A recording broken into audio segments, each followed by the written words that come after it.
Hola, hola, hola, hola, ¿qué tal a todos? Bienvenidos a un nuevo episodio de Mates y Fútbol. Mi nombre es Agustín Espósito, es un placer estar con todos ustedes en este nuevo programa de Mates y Fútbol que como siempre vas a tener disponible tanto en Spotify como en iVoox, como también en nuestro canal de YouTube que es No Huddle OK.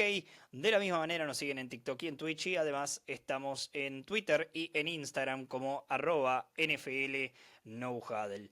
Vamos a continuar con los análisis de cada una de las franquicias de cara a lo que va a ser la temporada 2025 de la NFL. Y nos toca hablar, siempre hay un momento bueno en la pretemporada para hablar de los Dallas Cowboys y tenemos a alguien que sabe y muchísimo acerca de la realidad del equipo de corazón del estado de Texas. Mau Rodríguez está con nosotros, él es editor de A2Z Sports, también conduce en Primero Cowboys y en 4 Downs. Mau, es un placer para mí darte la bienvenida a Mates y Fútbol y un placer realmente tenerte acá para charlar un poquito acerca de lo que va a ser la temporada y lo que fue la pretemporada y todavía sigue siendo de los Dallas Cowboys. Agustín, muchas gracias, gracias por la invitación. La verdad es que ahorita que comentaste que siempre hay un buen momento de la pretemporada para hablar de este equipo, me dio risa porque ya llevan muchos años con el drama, ¿no? El drama en pleno agosto es lo que le gusta a Jerry Jones, lo dijo hace poquito en el tráiler de la serie que va a sacar en Netflix, que dice son una novela los 365 días del año, entonces contento de estar aquí, gracias por tu invitación. No hay mejor manera de definirlo. Es una novela los 365 días del año para este equipo de Dallas. Y vamos a arrancar con tal vez el protagonista principal de esta novela. Con los dos protagonistas. Vamos a darle las flores que merece a Jerry Jones también a esto. Eh, pero con los dos protagonistas principales de la novela, Jerry Jones por un lado, Micah Parsons, el Edge Rusher, la máxima estrella probablemente que tenga Dallas, o por lo menos en cuanto a perspectiva de talento, sin dudas, uno de sus jugadores más importantes, en medio de una disputa extremadamente pública por su salario, por su nuevo contrato. Micah Parsons ya afrontando su último año en el contrato de novato que tiene. Y una cantidad de reflectores puestos sobre esta situación, un poco autoinfligidos obviamente, que me parece que en cualquier otro equipo de la NFL sería molesto y un tema de conversación extremadamente largo y tal vez exprimiendo demasiado las uvas. Bueno, eso no pasa con Dallas Cowboys porque esto es algo habitual, porque es una novela habitual también de los Cowboys, más allá del chiste, la jerga, si se quiere, la manera en que Jerry Jones se maneja con todo esto. Eh, ¿Cuál es tu visión general acerca de lo que es esta situación en particular, con Jerry Jones, con Micah Parsons enfrentados públicamente básicamente?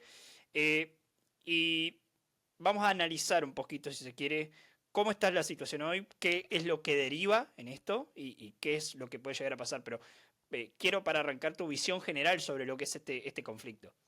Yo creo, primero que nada, que lo podríamos llamar predecible, ¿no? Porque ahorita decías, es habitual y vaya que lo es, ¿no? El año pasado, CeeDee Lamb hasta la recta final firma la extensión de contrato, encontrándose más o menos en la misma línea de tiempo que Micah, ¿no? Antes de su opción de quinto año, un año de contrato enfrente de él, lo quieres asegurar, es básicamente lo mismo en lo que estamos con el tema de Parsons. Lo habíamos visto con Dak Prescott en muchas versiones, al punto de que 2019 juega bajo su año de contrato, 4 años, porque él fue selección de cuarta ronda, lo dejan llegar hasta el final del contrato, le ponen la etiqueta, lo dejan jugar con la etiqueta franquicia, lo vuelven a etiquetar un año después antes de que alcancen una extensión, pero también todo muy largo, todo muy hasta el último momento. Es lo que ha hecho Cowboys por muchos años y creo que es como una estrategia que utilizan. En realidad, yo sí suscribo a la teoría de que es para mantenerse en la conversación, para dominar el ciclo de noticias los 12 meses del año, que son muy buenos en eso, hay que reconocérselos,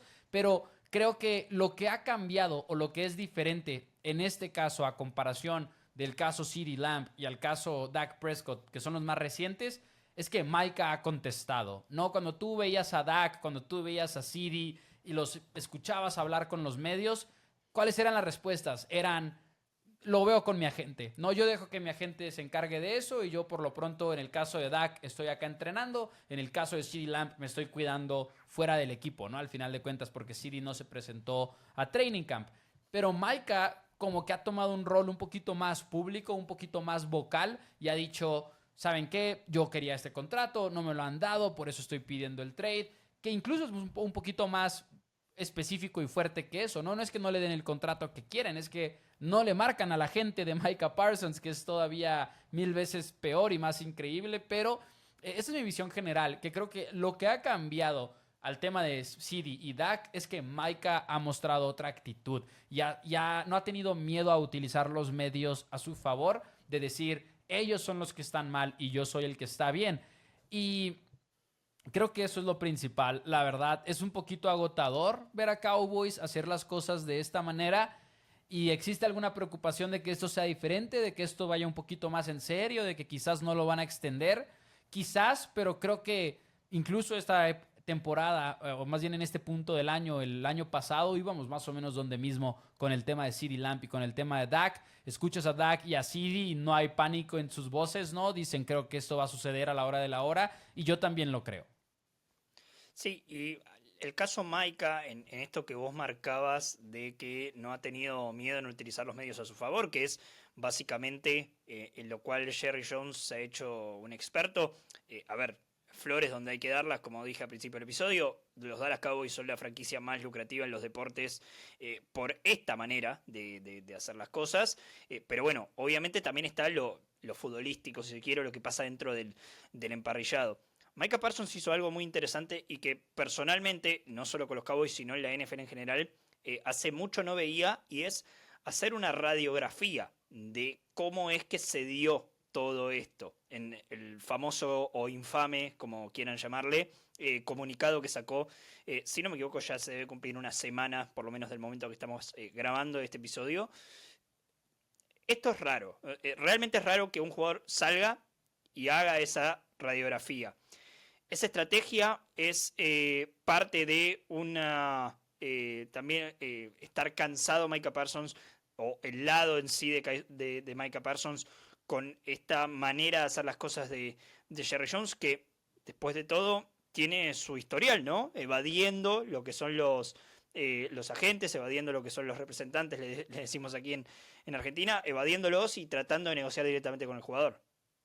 Yo creo, la verdad, esa es una pregunta difícil, porque yo creo que ahí es donde se pone un poquito más complicado de interpretar lo que ha pasado entre Parsons y Cowboys, porque el comunicado del cual hablas está muy fuerte, ¿no? O sea, realmente no es no nos hemos puesto de acuerdo, sino es, lo llamaba radiografía, es exponer lo que hace Jerry Jones detrás de escenas de... La parte que, por ejemplo, a mí se me hizo más fuerte es la de revelar que se juntó o se reunió con Jerry Jones para hablar de su liderazgo en marzo, y que Jerry Jones básicamente manipuló la conversación y la llevó a lo del tema del contrato, sabiendo muy bien que ahí no está el agente. Como que esa parte en específico, el ventilar eso, sí te habla de que a Micah no le gustó, pero para nada ese tema. Y quizás llegó un punto en el que Micah estaba tranquilo y dijo, cuando llegue a Oxnard nos vamos a arreglar. Oxnard, donde los Cowboys tienen su training camp cada año, y quizás a la hora de la hora, al ver una falta de movimiento ya estando ahí en training camp, igual y eso le molestó y quizás fue estrategia. Lo que a mí me sorprende es lo transparente que fue, y quizás se escucha como hasta cierto nivel de emoción, ¿no? Al momento de leer el comunicado, de decir, Micah está decepcionado con los Cowboys. Ahora, es muy fácil que se te vaya la decepción cuando firmas un contrato de $200 millones o algo por lo que podría llegar a firmar Micah, ¿no? Entonces, no significa que ya no haya un punto de retorno de esta situación, pero creo que es un poco de ambas. Creo que es un poco de sentimiento por parte de Micah, y definitivamente también creo que es estrategia, porque creo que es un ejemplo más de Micah controlando la narrativa. ¿Qué pasó al final de la temporada? Micah dijo, yo quiero que me firmen rápido, ¿no? Como desde un inicio, marcando la pauta de yo quiero que esto se haga. Mostrarse disponible para firmar el contrato, básicamente. Justamente, y hacerlo con el público, y no nada más eso. Micah, que es tan activo en Twitter, que tiene su podcast en Bleacher Report y que hace todas estas cosas, él decía, quiero que me firmen ya para que podamos tener el alivio en el tope salarial para poder ir y firmar jugadores en marzo, ¿no? O sea, como que ganándose a la afición de esa manera. En febrero, cuando le preguntaban por Myles Garrett, porque era la época cuando Myles Garrett pidió su trade de Cleveland y hizo entrevistas donde hablaba de, yo sí aceptaría menos con tal de que nos trajéramos a Myles Garrett y demás y pudiéramos jugar juntos. Creo que se ha ganado a la afición a cada paso. Al presentarse a Training Camp también se la gana de cierto modo, porque es, hey, yo aquí estoy, simplemente pues también vean mi lado y no puedo meterme al campo a entrenar. A lo que voy es, creo que fue una manera muy agresiva también de mostrar eso una vez más, ¿no? De decir, ¿sabes qué? Hablaron de mí, yo voy a hablar de ellos. Está la contrapartida también porque Micah Parsons tuvo este entredicho durante la offseason con DeMarcus Lawrence, que es un veterano que se fue de los Cowboys durante esta temporada baja. Y hubo, a mi criterio, genuinas dudas acerca del liderazgo de Parsons dentro y fuera del campo de juego. ¿Cómo evalúas esto? ¿Crees que es parte también de la misma narrativa que creo que viene desde el lado de la gerencia de Cowboys, o crees que es aislado de este hecho en sí? Creo que es posible que Micah no sea el mejor de los líderes. Creo que es posible que dentro del locker room Micah no haya tomado como este rol estilo el que tiene Dak Prescott, ¿no? Pero también creo que es como un tema de personalidad, quizás, porque Micah, no sé si lo has escuchado hablar mucho en ruedas de prensa y en entrevistas, pero suele ser como, no quiero decir arrogante, simplemente suele ser como este tipo de persona que cree tanto en él, que habla muy abiertamente de lo que quiere y como que puede sonar arrogante. O sea, Micah Parsons todo el tiempo habla de, yo quiero ser un grande, o sea, yo quiero grandeza, ¿no? Ese es mi objetivo en la NFL y luego no escuchas a muchos jugadores hablar de esa manera. Yo creo que puede haber verdad en que Micah no sea el mejor de los líderes, ¿no? Micah cuando sale de Penn State sale con ciertos rumores en su contra de bullying, de haber molestado a compañeros en la universidad. Entonces yo no descarto esa posibilidad para nada. Pero también viendo el lado de lo que vemos en el campo, yo veo un Micah que el año pasado con la temporada prácticamente muerta regresó de lesión y jugó lastimado y jugó con ganas, ¿no? Realmente. Veo un Micah que creo que le importa mucho. Veo compañeros que parecen estar all-in con Micah Parsons y que le creen a Micah Parsons. De hecho, todo el mundo salió a defenderlo. Eso también es una parte donde tal vez confunde las cosas, ¿no? Porque se habla del liderazgo, pero a su vez no hay compañero de los Cowboys al que le hayan preguntado y que no se haya puesto al lado de Parsons. Claro, ahora incluso tuvieron esa tendencia de estar cambiando las fotos de perfil, ¿no? Y de repente veías a Overshown con una foto de Micah, a CD, no a CD, creo que no, pero CD lo defendió también en redes sociales. Entonces, como dices tú, todos defendiéndolo. Y creo que otra parte de esta conversación es, y si no es un gran líder, pues, ¿qué tiene? ¿No? A Myles Garrett no le pagan lo que le pagan porque es un gran líder. A todos esos jugadores no les pagan. O sea, quizás con los quarterbacks es diferente por la naturaleza de la posición. Pero te pagan por lo que das en el campo también. Y siempre y cuando no seas un problema, creo yo que no hay nada de malo con que no seas el líder ideal. Habiendo dicho eso, sí creo que también este año Micah se ha vuelto intencionalmente un poquito más líder. Creo que hay varios factores en eso. Desde que se fue de Marcus Lawrence ha habido muchos rumores y lo vimos en redes sociales. Se pelearon básicamente que Micah y DeMarcus Lawrence no estaban en la misma página y que Micah ya está listo para adoptar ese rol ahora que se fue el veterano del equipo en ese lado de la bola en la defensiva. Y quizás Micah también ha sido un poquito muy intencional con tomar ese protagonismo y tomar ese liderazgo. Y piensa, por ejemplo, en todos los jugadores que han tenido problemas de holdout, que han tenido que pelearse por los contratos.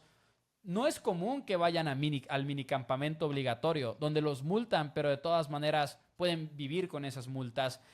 No es común que Micah, por ahí de la primavera, cuando el calendario fue parte céntrica del plan de publicidad de los Cowboys al anunciar el calendario. Y si tú eres Micah y estás negociando ese contrato, ¿por qué lo harías? ¿No? Y Micah lo hizo y no le importó, participó, le echó ganas, ¿no? Porque hicieron mucho contenido y Micah estaba encendido en ese momento, estaba en modo show, pues. Y creo que todo eso también habla de que Micah no ha sido un problema de liderazgo Esa es mi opinión y es lo que creo que hemos visto, pero es difícil quizás saber sin estar ahí en el locker room. Pero yo no veo un problema de liderazgo con Micah Parsons.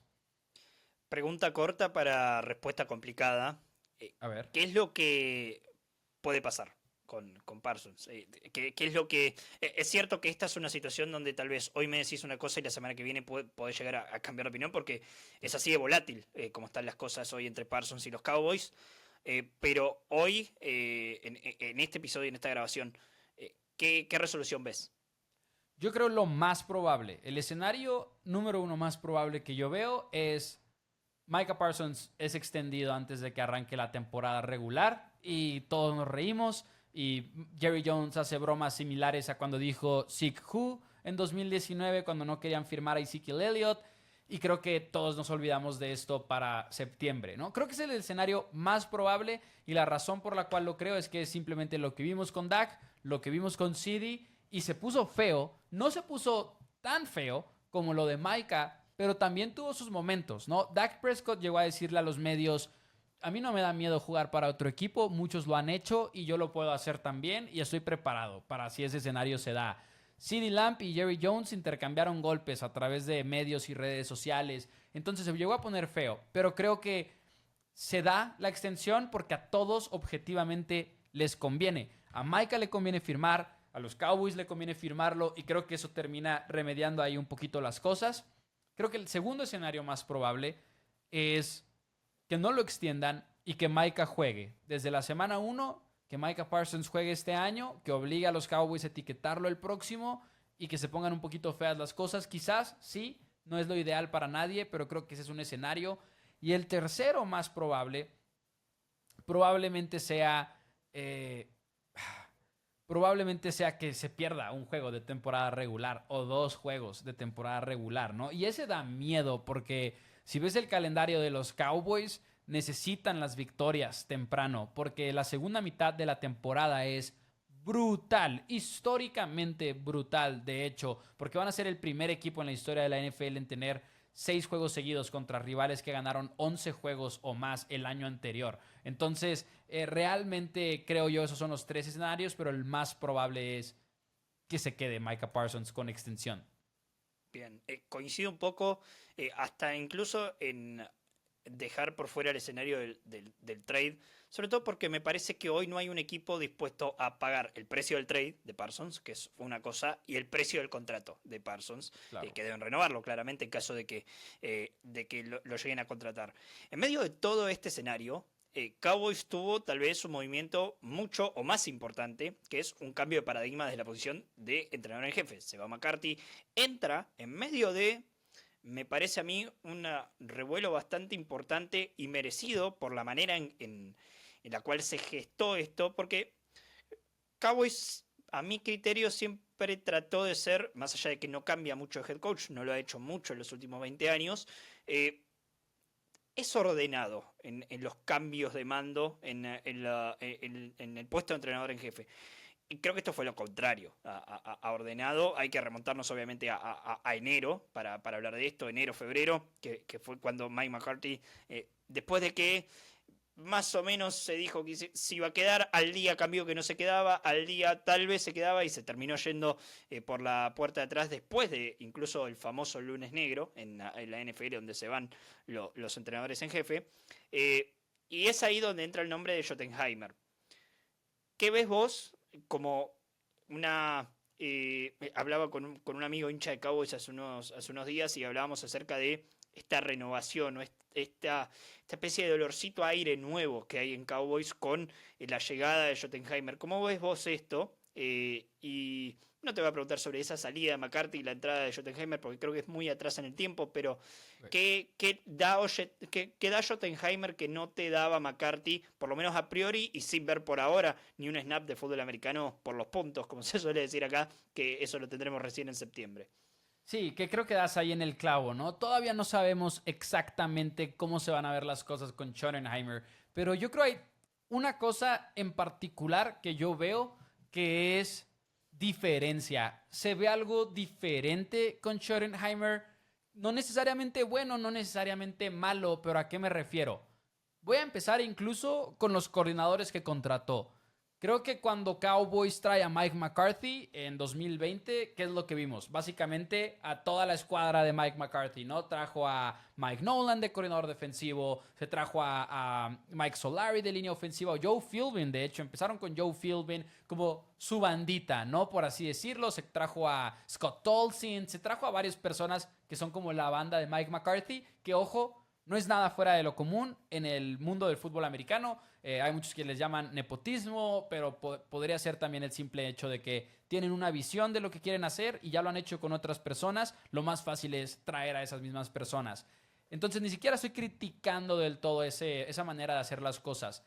Pero Schottenheimer se trae de coordinador ofensivo a Clayton Adams, que es una de las cosas que yo más he celebrado de esta temporada baja por varias razones. De entrada, Clayton Adams era coach de línea ofensiva de los Cardenales de Arizona. Y Cardenales tuvo un muy buen juego terrestre el año pasado y lo han hecho con Drew Petzing, el coordinador ofensivo, donde utilizan muchas cosas creativas en el juego terrestre o mucha variedad, que es lo que más le ha faltado a Cowboys en años. Pero la contratación en sí fue desde el jardín izquierdo. Schottenheimer no tiene relación realmente con Adams, al menos no una clara. Se pudo haber traído a alguien con quien trabajó en Seattle cuando era el coordinador ofensivo de Pete Carroll, de cuando estuvo con los Jets, de cuando algo así un poquito más Familiar, claro, entre familiar comillas. es la palabra, exacto, exacto. Pero se trajo realmente a un coach que para mí fue como, ¿quién es el mejor coach que me puedo traer de coordinador ofensivo? Y se lo trajo a Clayton Adams. Se trajo a Junior Adams para coachar a los receptores de la Universidad de Oregon. Entrevistaron a coaches de corredores de las universidades, incluyendo a Tashard Choice, que estaba con los Texas Longhorns. No terminó siendo él, pero era como la red que estaba lanzando de traer a mucha gente diferente. Connor Ridley, coach de línea ofensiva de Kansas State, que es un staff muy variado el que puso bajo su mando, por así decirlo. Del lado defensivo, sí se trajo a Matt Eberflus y su banda, ¿no? O sea, es la misma gente de Chicago que viene trabajando con Matt Eberflus desde hace mucho tiempo, pero bueno, se los trajo y creo que es un buen coordinador defensivo y ahí tuvo mucho que ver que Mike Zimmer no se quiso quedar, ¿no? Que también fue un tema de Zimmer dijo, ya, hasta aquí, de por sí ya lo estaba pensando antes de regresar a Dallas y demás, entonces ahí hay otros factores en juego. Eso es diferente. Otra cosa que es diferente es cómo abordan los entrenamientos, ¿no? Traen este nivel de energía muy alto y cuando dicen energía yo no sabía a qué se referían cuando estábamos en OTAs, en minicampamento, donde los entrenamientos son a puerta cerrada y llega a training camp y digo, lo ves que están saltando los coaches por todos lados, ves que la ofensiva corre hasta la zona de anotación y van los coaches con ellos. Y yo lo he dicho, de repente raya un poquito en lo cursi y no sé cómo tomármelo, pero es diferente. Entonces, bueno o malo, no sé, pero diferente es como la palabra que pondría yo con el tema de Schottenheimer.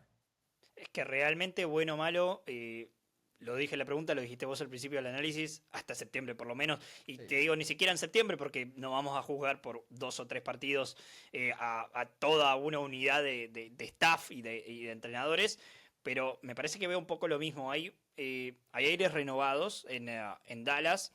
Y en ese sentido, voy a meterme un poquito más en la ofensiva y voy a hablar tal vez de la unidad más renovada de todo Dallas, que es la posición de corredor. Básicamente todo un grupo nuevo de corredores.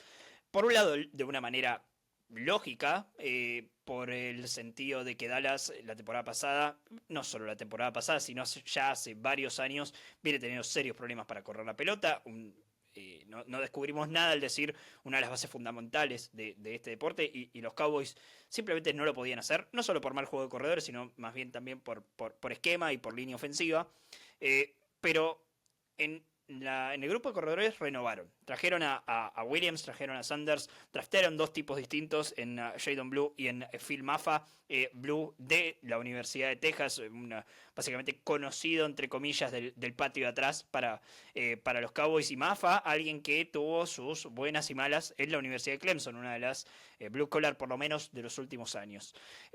¿Cómo ves vos este cambio? ¿Era necesaria esta brusquedad, si se quiere, a la hora de los nombres propios? ¿O crees que se podría haber abordado de otra manera? Creo que es complicada la situación de corredores para Cowboys porque por un lado sí la renovaron, como bien dices, por otro lado seguimos con la duda de ¿fue suficiente? Porque Javonte Williams, Miles Sanders son nombres que reconocemos muy fácilmente, pero son jugadores que hace 2 años no tienen una buena temporada, ¿no? Entonces eso es un factor ahí que todavía no sabemos cómo interpretar. Creo que la clave para Dallas está en Jaden Blue. No creo que vaya a ser el titular de la unidad porque es un novato, es de quinta ronda, es chico, no tiene como un tamaño para ser este caballito de guerra que tenga 20, 25 acarreos en un partido, pero sí creo que quieres que Jaden Blue sea como esta mano de derecha que te dé las jugadas explosivas, ¿no? Como el 1-2 entre Javonte Williams y él, quizás. Y quizás Phil Maffa poco a poco puede ir agarrando un rol. Se vio muy bien en su primer partido de pretemporada. Esperemos ver un poquito más de eso. Pero creo que era necesario traer muchas caras nuevas porque vas a instalar una nueva ofensiva terrestre. También eso creo es algo que tiene mucho que ver. Ahorita hablaba de lo de Clayton Adams, de que se va a ver diferente el juego terrestre. Pues tráete jugadores que también se vean diferentes, ¿no?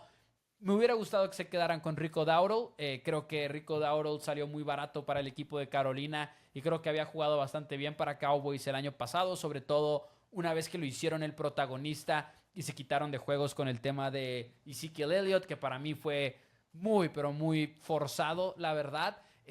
Pero sí creo que era necesaria la renovación. Simplemente no estoy todavía tan optimista sobre la posición de corredor. Quiero ver cómo se ve Jaden Blue. Quiero ver si podemos tener esa explosividad, porque si no, de hecho me podría decir que hasta me preocupa. Donde creo que se nota un poquito más la renovación en un sentido positivo es en lo que decías de el esquema, se va a ver diferente, eso es algo que sí creo sobre los Cowboys 2025. Vamos a ver que utilicen más counter, vamos a ver que utilicen más pin and pull, en vez de zona, que es lo que nos tiene acostumbrados Dallas en lo que les hemos visto en años pasados.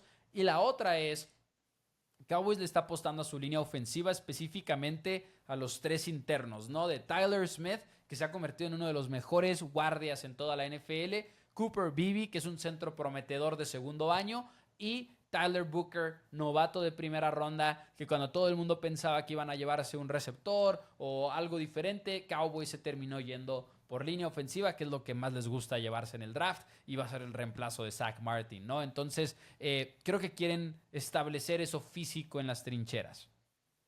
Te iba a preguntar justamente por la línea ofensiva.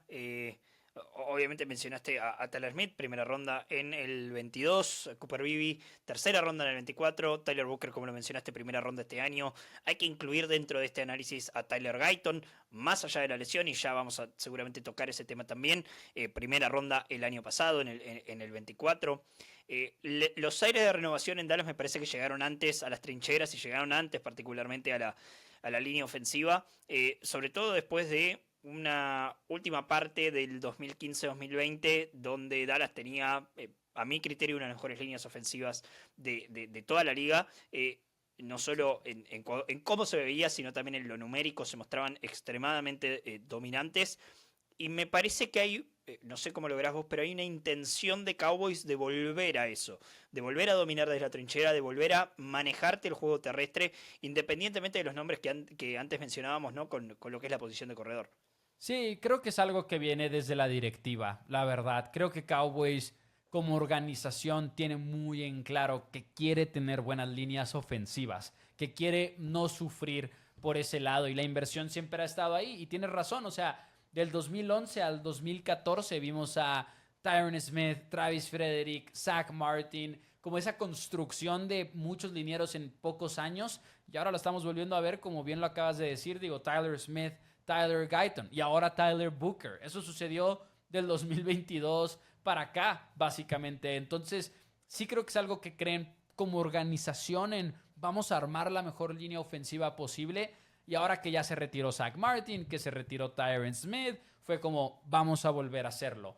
Ahora la pregunta es si le pegaste a esos jugadores como le pegaste a los de esa época, de Tyler, de Tyron, de Travis, de Zach, que le quieren volver a pegar y no sabemos realmente si le pegaron o no. Tyler Guyton sobre todo nos genera dudas porque no tuvo un buen año de novato y él mismo lo ha dicho esta temporada baja, ha dicho no estoy contento con lo que hice e incluso hay una entrevista que le hicieron cuando recién regresaron a entrenamientos y le preguntaron, los reporteros le dan así como la salida de, tú dirías que tuvo que ver con varias cosas ahí que se dieron, y él dijo, no, simplemente no hay pretextos, yo no jugué bien. Ha habido quienes han sugerido que Cowboys no estaba tan contento con su ética de trabajo y esperemos que este año haya redoblado esfuerzos, es lo que se ha dicho que ha hecho. Trabajó con Tyron Smith en la temporada baja, entonces hay un énfasis ahí. La lesión le duele mucho, creo yo, porque se pierde tiempo muy valioso de juego, incluyendo pretemporada, pero más que nada training camp. Pero sí, Tyler Guyton creo yo es ahí la clave, como que si Tyler Guyton es bueno, esta ofensiva puede ser muy buena. Pero es una duda que tenemos porque el año pasado se vio bien en training camp y en pretemporada. Entonces no sabremos hasta temporada regular. Es otra cosa que siento que no sabremos hasta septiembre, ya sea si juegan en el kickoff 4 de septiembre o si juega después. Tiene una gran desventaja Dallas, si se quiere, en ese sentido, que abre la temporada con Filadelfia este 4 de septiembre. Un par de días, básicamente menos de descanso para lo que es una lesión. Que de todos modos Dallas me parece que evadió una bala con una lesión complicada como la que podría haber sido la de Guyton. Sí. El tackle izquierdo es muy, muy importante en cualquier ofensiva de la NFL. Y esto inevitablemente nos lleva, si estamos hablando de ofensiva, a hablar del mariscal de campo, a hablar de Dak Prescott y hablar particularmente de este juego ofensivo que tiene, a mi criterio, como hace muchos años no le pasaba, me parece, a Prescott, una cantidad de playmakers muy, muy, muy interesante. Trajeron a George Pickens, en cambio con los Steelers, un matrimonio que estaba básicamente destinado al divorcio entre los Steelers y Pickens, y Dallas aparece ahí como la tercera en discordia, si se quiere, para poder llevárselo. Tienen obviamente a CeeDee Lamb, que es probado uno de los mejores receptores de la NFL. Jalen Tolbert apareció como una opción espectacular la temporada pasada y mi sensación con él es que puede incluso tener una mejor temporada siendo alguien que no va a acaparar reflectores este año. Y además tienen, a mi criterio, uno de los alas cerradas más infravalorados de toda la liga, que es Jake Ferguson. Ya el año pasado se vio como los equipos empezaban a mirarlo de otra manera a Ferguson, y creo que este año puede dar incluso un paso adelante. ¿Cómo ves vos el juego aéreo con todo este tema de cambio ofensivo y del esquema y demás, pero en particular con un Prescott que creo que tiene la espinilla de intentar demostrar por lo menos estar sano toda la temporada, que a veces obviamente uno no es la culpa de Prescott esto, pero sí es cierto que ha fallado, entre comillas, en ese sentido para los Cowboys, y con una cantidad de playmakers en este juego aéreo que sin dudas creo que, ya acá saco a los Cowboys de por medio, ilusionaría a cualquier fanático de la NFL si tuviesen estos jugadores en su ofensiva. Sí, el tema con Dak y compañía es que hace 2 años tuvieron una temporada donde Prescott fue el segundo lugar para el MVP. No, hace apenas 2 años fue cuando era diciembre y era el favorito a ganar el MVP, ¿no? Encima de cualquier otro jugador en la NFL. Y eso fue con Jake Ferguson, fue con CeeDee Lamb, pero con Brandon Cooks, que realmente nunca se terminaron de encontrar. Dak y Cooks nunca terminaron de estar en la misma página, y ya después de lesiones el año pasado, pues se sabía que no iba a volver, creo yo, para esta temporada 2025 porque lo iban a tener que renovar y demás. Entonces ahora traes a Pickens, que ese es verdaderamente el cambio fuertísimo que tiene Dallas. Ahorita decías hace años que Prescott no tiene algo así. O sea, yo creo que lo único comparable que ha tenido Prescott a esto ha sido CeeDee Lamb, Amari Cooper, y no lo tuvo por tanto tiempo, por temas de lesiones, por temas de otras cosas. Esa tripleta casi no existió, la de Amari Cooper y CeeDee Lamb. O fue uno o fue el otro. Entonces, traerle a Pickens, que además se acomoda muy bien a lo que le gusta hacer a Prescott, que es uno de los mejores quarterbacks lanzando el pase profundo en la NFL, y George Pickens es uno de los mejores receptores atrapando el pase profundo en la liga. Obviamente eso te da para una ofensiva muy dinámica, teniendo un ala cerrada, además que, como ya lo decías tú, y estoy de acuerdo, está infravalorado un poquito Jake Ferguson, sobre todo porque el año pasado da el bajón, pero también da el bajón porque tuvo una lesión de rodilla que lo mermó todo el año, tuvo 2 conmociones, jugó con un quarterback banca a la mitad de la temporada y se le acumularon ahí muchas cosas a Jake Ferguson, que creo que a la hora de la hora también por eso Dallas aprovecha y lo firma un contrato en descuento, entre comillas, después de un año de bajón. Pero creo que siempre y cuando la línea le dé protección a Prescott, podría ser una ofensiva que se asemeje en producción a la del 2023. Quizás no al nivel de que va a ser MVP o va a estar en la contienda, pero que sea una de las ofensivas más anotadoras en la liga. Ese es como el mejor escenario para Cowboys. Creo que ese es el argumento que podrían llegar a tener para ser un equipo de playoffs y ser un equipo contendiente en playoffs. No sabemos si lo van a lograr porque hay muchos factores que tenemos que ver en septiembre, como bien hemos dicho, pero sí creo que existe ese potencial por CD, por Pickens, porque cuántas veces los juegos más difíciles de Cowboys han sido cuando el enfoque de la defensiva se ha ido encima del número 88 jugada tras jugada, pero el tener a un Pickens te hace que no puedas comprometer todos tus recursos a CeeDee Lamb, porque 1-1 en contra de George Pickens no vas a sobrevivir todo un partido, porque Pickens te va a castigar si pones esa cobertura. Es un receptor que se especializa en el 1-1, que sabe ir por la bola, que sabe atacar la bola, ser agresivo en el aire, y una bola 50-50 contra George Pickens suele ser una matemática distinta, ¿no? Suele ser un 70-30, un 60-40. Entonces, creo yo eso es lo principal. Lo principal que me emociona sobre este equipo es el juego aéreo, como bien lo dices, muchos playmakers en Dallas. Quizás Jalen Tolbert no me emociona tanto, si te soy honesto. Creo que receptor número 3 todavía se lo están peleando en Dallas. Él y Jonathan Mingo. Y creo que Kavontae Turpin se va a involucrar un poquito en algunas cuantas jugadas. Pero creo que no importa tanto, porque ya tienes a Pickens y ya tienes a CD y a Jake Ferguson. Bien, bien, bien. Como lo debo decir, como fanático de Steelers, hay una preocupación en todo este tema de los desvaríos que no tienen que ver con el fútbol americano, porque la verdad es que Pickens, si tiene todos los patos en fila ese domingo, la verdad es que es uno de los mejores receptores de la NFL, a mi criterio.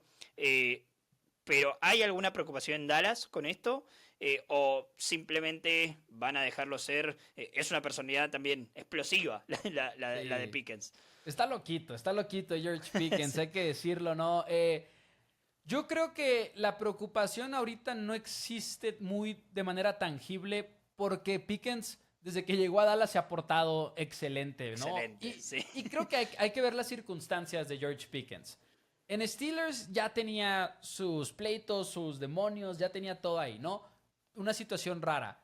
En Dallas llega, después de haber sido intercambiado, que igual y le suena como una alarma, ¿no? De, ok, realmente estoy en un punto de mi carrera en la que no pensé que iba a estar.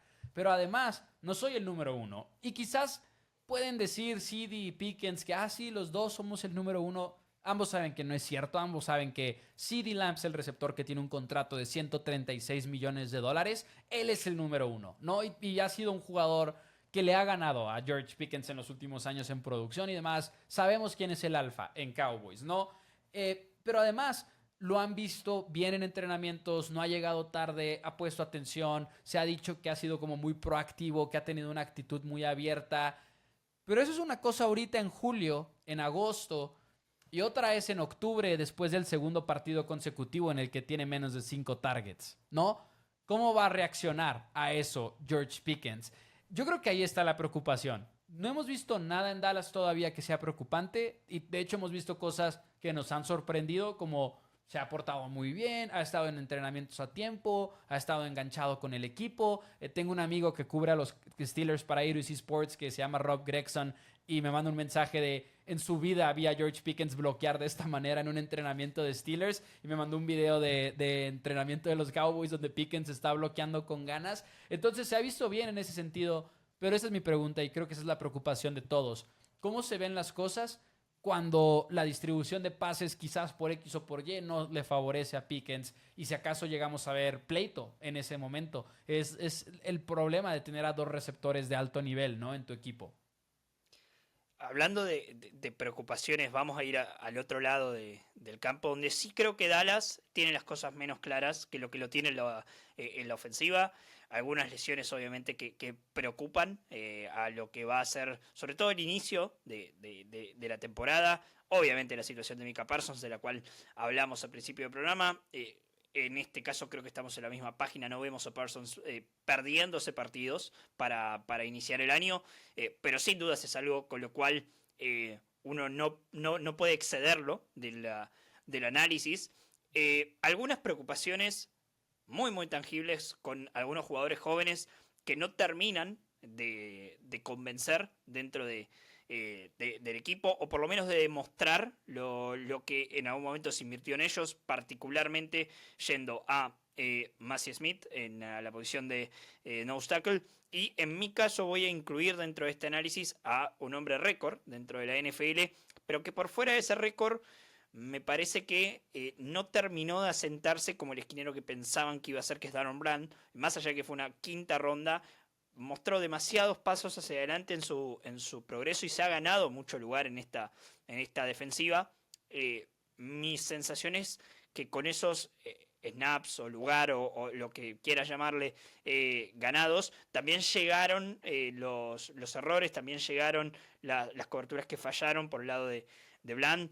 Una línea de linebackers que está, me parece, entre la lesión de Overshown y que Kenneth Murray es nuevo en el equipo. Hay algo ahí que me parece que empieza a no cerrarnos, pero por lo menos de los nombres propios uno mira a Dallas, la defensiva de Dallas, y dice, bueno, tengo con qué trabajar. Ahora, que te lo pregunto, Mau, ¿hay realmente muchísimo trabajo por hacer con esta defensiva? ¿O crees que es un poco más de estos reflectores constantes que hay sobre Dallas y tal vez es una especie de sobrereacción hasta te diría este pequeño análisis que hago dentro de la pregunta? No, creo que sí hay muchas preocupaciones. O sea, creo que definitivamente las hay. Creo que yo lo plantearía de esta manera. Asumiendo que Micah Parsons juega, ¿no? Asumiendo que estamos hablando de una defensiva que cuenta con Micah. Si tienes que lanzarle a este equipo, tienes la ventaja de que creo que la presión va a estar ahí. O sea, creo que la fortaleza de Cowboys es que después de Micah Parsons también tienes muchos cazacabezas que lucen muy bien. Oso Odighizuwa desde la posición de tackle defensivo es muy bueno presionando al quarterback y todo eso. Donovan Eziraku, novato de segunda ronda, se ha visto muy bien en lo que ha sido training camp. Y recordemos que Eziraku lucía como prospecto de primera, ¿no? Y cuando cayó en la segunda fue sorpresa para muchos. Tienen a Sam Williams, tienen a Dante Fowler, Marshawn Neiland. Es un grupo muy profundo de cazacabezas. Esa parte se ve muy bien, ¿no? Pero ya decías tú de los cornerbacks. Para mí, cornerback es de las principales preocupaciones que tengo sobre el equipo. Porque Trevon Diggs no sé cuándo va a volver y cuando vuelva no sé cómo se va a ver. En el caso de Savon Rebel Jr., que fue este prospecto también considerado talento de primera, pero que por su lesión iba a caer, cayó hasta la tercera ronda. Rebel no ha entrenado todavía. Va mal en su recuperación porque se esperaba que iba a llegar en un punto de training camp en el cual no ha llegado y todavía se espera que hasta el final de training camp podría regresar. Entonces con Rebel básicamente no cuentas. Lo cual te deja con DaRon Bland, que ya lo mencionabas, Kaiir Elam, que parece que le pegaron a la apuesta de Kaiir Elam, pero que no lo sabremos hasta septiembre. Digo que parece que le pegaron porque primera ronda en Buffalo no le fue bien. Yo lo que he dicho mucho es que los medios y los aficionados de Bills y incluso Sean McDermott lo llegó a decir, y Brandon Beane, el general manager, que le quedaron mal a Elam, que jugaron una defensiva que no le correspondía, que no se acomodaron a su talento ni nada. Entonces como que salió de Buffalo, pero como que con Bills sabiendo que igual y tenía más que ofrecer, lo cual podría ser emocionante. Pero hay huecos al punto de que el otro día yo hacía el análisis de que primer semana de temporada regular, no creo que pase, pero hay un escenario donde Cowboys utiliza a un novato undrafted en su defensiva titular. Y eso creo que te dice mucho de que no están bien en la posición. Los fans de Cowboys han tenido mucha fe de que se firme a Stephon Gilmore y entiendo por qué. Gilmore está ahí, Gilmore ya jugó con Cowboys hace poco, pero creo que de repente se ha escuchado de ciertos reporteros y insiders que quizás a Cowboys no le fascina la idea de traer a Gilmore por el punto en el que está de su carrera. Uno lo piensa como el jugador que fue hace 2 años, que fue hace un año, pero de un año al otro, a esas edades, dan el bajón y lo sabes, ¿no, Agustín? Creo que todos lo sabemos. Es muy rápido y quizás Cowboys no tiene fe en que Gilmore sería bueno. En esta posición en particular, además, como Sí, la de esquinero. donde tienes que lidiar Es difícil. tienes que lidiar con atletas en la semana 1 con AJ Brown y con Devonta Smith, ¿no? Y buena suerte si perdiste un paso en tu velocidad. Obviamente te va a costar mucho. Eso me preocupa. Y tú hablabas de Massey Smith. La posición de tackle defensivo para mí sigue siendo una incógnita enorme. Hoy Massey Smith aceptó que no hizo nada en el partido de pretemporada, por ejemplo, y estaba decepcionado consigo mismo y como que dijo esto de soy un pick de primera ronda y es mi tercer año, de que hay expectativas y no las estoy cumpliendo.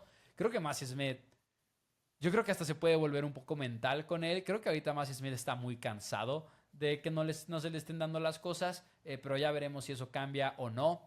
En resumidas cuentas, lo que creo es Cowboys tiene, como decías, nombres en su defensiva y jugadores que sabes que van a cumplir, pero me sigue preocupando que puedan frenar la carrera, sobre todo si no Overshown, sobre todo con esas bajas en la posición de linebacker y preocupado con la posición de cornerback. Entonces, es una defensiva que tengo que verlo para creerlo, la verdad, y creo que pueden dar un bajón significativo este año.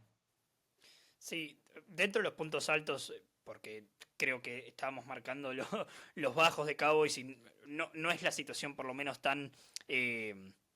o por lo menos hay situaciones en la NFL que me parece que están mucho peor. El problema es Claro. las expectativas de este Dallas con... no con en sí la defensa, sino con que el equipo empiece y de una manera muy rápida. Hay ciertas franquicias en la NFL donde no se permite el término reconstrucción. Cowboys en la situación en la cual se hallaba con el final del proceso McCarthy, me parece que en cualquier otro equipo hubiese significado un barajar y dar de nuevo. Hay ciertos equipos donde eso no ocurre. Cowboys, por lo menos bajo el mando de Jerry Jones, no lo vamos a ver nunca. Lo mismo puedo decir de algunos otros equipos como Packers o Steelers, donde este tipo de cosas no ocurren. Pero veo esta defensa y veo, como decías vos, el talento para cazar mariscales es increíble, increíble. No solo de los titulares, sino también para lo que es la profundidad, porque está ahí Dante Fowler Jr., sumaron a Solomon Thomas también, que más allá de Sí. que está, de que es hoy un veterano que creo que te agrega mucho más desde el grupo y demás, sigue siendo alguien que si lo pones en la rotación te va a rendir. Obviamente no es un titular a estas alturas de su carrera, pero sigue siendo alguien que lo podés poner en la rotación. Y Lo me están usando de interesa... tackle nariz, por cierto, a Solomon Thomas. Y es una locura, pero te habla de que Cowboys no tiene un tackle nariz. Es que si Massey Smith no da pasos hacia adelante en su desarrollo, y es hasta frustrante porque es un atleta bárbaro, Massey Smith. Sí. Realmente es un gran atleta, pero no se le ha dado las cosas de lo técnico, no se le ha tenido mala suerte también, vamos a ponerlo en la ecuación.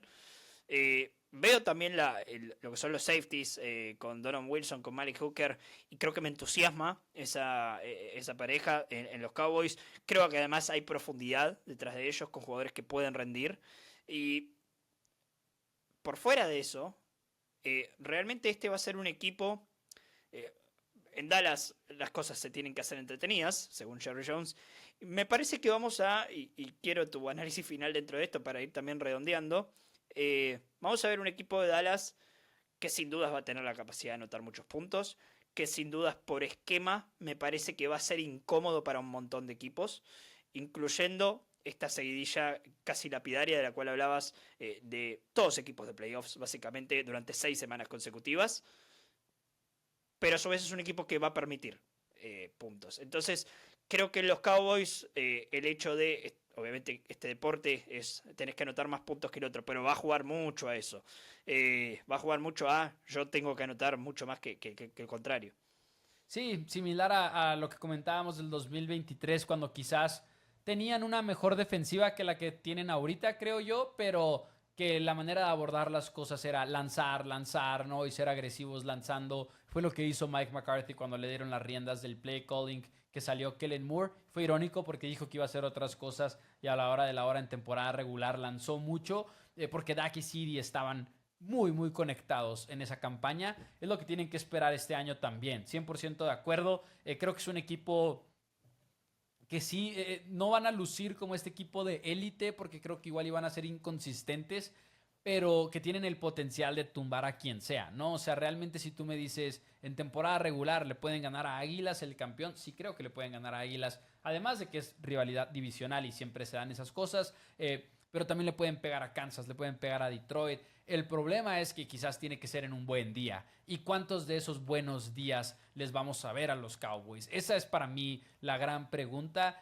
Y la otra es, como decía ahorita, ¿qué tan bien van a proteger a Dak? Porque si le dan buena protección, sí creo que este grupo de armas es muy bueno con CD y con Pickens y que quizás se vean bien por ahí. La otra es que Matt Eberflus en la defensiva, a pesar de que no sea ideal, consiga que roben el balón. Porque en todas las paradas que ha tenido Matt Eberflus como coordinador defensivo o head coach, ha comandado defensivas que roban el balón. Y ya con eso te puedes estabilizar un poco si tu defensiva no es la gran cosa, ¿no? Si estás robando el balón, puedes tener una defensiva promedio y vas a verte bien, de todas maneras. Entonces, creo que esas son partes de las claves para ellos. Creo que Cowboys va a ser un equipo con marca ganadora, pero mi pregunta es qué tan ganadora, porque hay una diferencia enorme entre 9 victorias, donde estás prácticamente fuera de playoffs hoy en día, a menos de que juegues en el sur de la Nacional, o bien con 10 victorias puedes esperar a ver qué pasa con el resto de los comodines.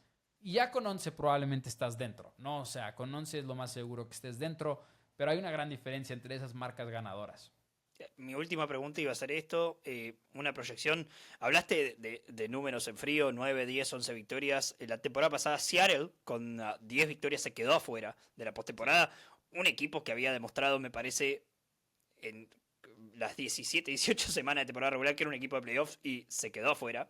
No hace falta que lo pongas en números, pero ¿de dónde lo ves más cerca, si se quiere, Cowboys? ¿De esas 11 de entrar un poco más cómodo en la postemporada o de esas 9 victorias y ser un equipo que un poco merodee el punto 500? Y la pregunta complementaria a esto es, más allá de todo lo que hablamos y de todas las dudas que hay y de que enfrente está el campeón y de que enfrente está lo que a mi criterio es el roster más completo de toda la NFL, que es el de Filadelfia, ¿hay alguna chance de intentar bajar a Philly, de aunque sea llegar a la última semana de temporada regular con esa chance? Y voy a explicar por qué esto. Yo no veo a Washington tan fuerte como otros lo ven, y creo hoy que Dallas es el segundo de la división. Pero quiero tu visión sobre esto. En esa parte estoy muy de acuerdo contigo. Commanders, mis respetos a Jaden Daniels. Creo que Jaden Daniels es absolutamente real, pero también tengo mis dudas de Commanders. Tengo varias dudas de qué tantos juegos pudieron haber perdido el año pasado y que ganaron como de una manera extraña, la edad del roster, si Larry Tunsil qué tan bueno va a ser. Pero a lo que voy es, creo que Cowboys para pasar a playoffs probablemente estás hablando de que lo haga como un comodín. Águilas, desde el 2004 no hay un equipo en la división del este de la Nacional que gane 2 veces la división de manera consecutiva, lo cual es una de las estadísticas más locas que existe, creo yo, en la NFL, que no haya un bicampeón divisional en la Nacional en tanto tiempo. Entonces, siempre hay una posibilidad, pero yo veo muy difícil que Águilas no repita como campeón divisional, porque los veo como un equipo muy completo, con bajones y todo eso, de repente, inconsistencias. Parece que todos los años es obligatorio que salgan los rumores de que Nick Sirianni y Jalen Hurts se detestan, o que AJ Brown y Nick Sirianni también se detestan, o a veces es con Jalen Hurts. Parece que suelen tener esos problemas, pero fuera de eso veo un equipo muy, muy completo. Y creo que Cowboys lo más seguro es que esté más o menos entre las 9 victorias, yo he dicho que entre 8 y 10, la verdad. No los veo dando como ese siguiente paso tan pronto, pues. Si lo llegan a hacer, creo que 100% es porque Dak Prescott tuvo la temporada MVP que tuvo en 2023. No, o sea, realmente creo que eso es lo que tendría que pasar para que Cowboys exceda las expectativas, para decirlo de esa manera. Mau, muchísimas gracias por tu tiempo, por esta espectacular charla realmente sobre los Dallas Cowboys. Como dijimos al principio del episodio, uno de los equipos que habitualmente tiene los reflectores sobre ellos los 365 días del año. Y bueno, aquí en Mates y Fútbol le dedicamos su buena horita hablando de ellos. Lo pueden seguir a Mau en @MauNFL en su cuenta de X. Él es editor de A2Z Sports y lo pueden encontrar también en YouTube en Primero Cowboys y en 4 Downs. Creo que no me ha faltado nada. En todo caso, Mau, si necesitas venderte en algún lugar más, te dejo el espacio. No, no, para nada. Muchas gracias, Agustín. Yo creo que esas son las principales. Si les gusta los Dallas Cowboys, Primero Cowboys definitivamente es el principal espacio. Y pues sí, muchas gracias por invitarme. Siempre un gusto hablar de los Cowboys. Saludos hasta Argentina, por cierto, Agustín, y muchas gracias de nuevo por la invitación. Mauricio Rodríguez estuvo con nosotros, hablamos de los Dallas Cowboys en Mates y Fútbol, que como siempre lo encuentran en Spotify, en iVoox, también en nuestro canal de YouTube que es No Huddle OK. De la misma manera nos siguen en TikTok y en Twitch, y además estamos en Twitter y en Instagram como @NFL No Huddle. Mi nombre es Agustín Espósito, nos encontramos mañana para otro episodio de esto que es Mates y Fútbol. Un abrazo grande para todos, chau chau.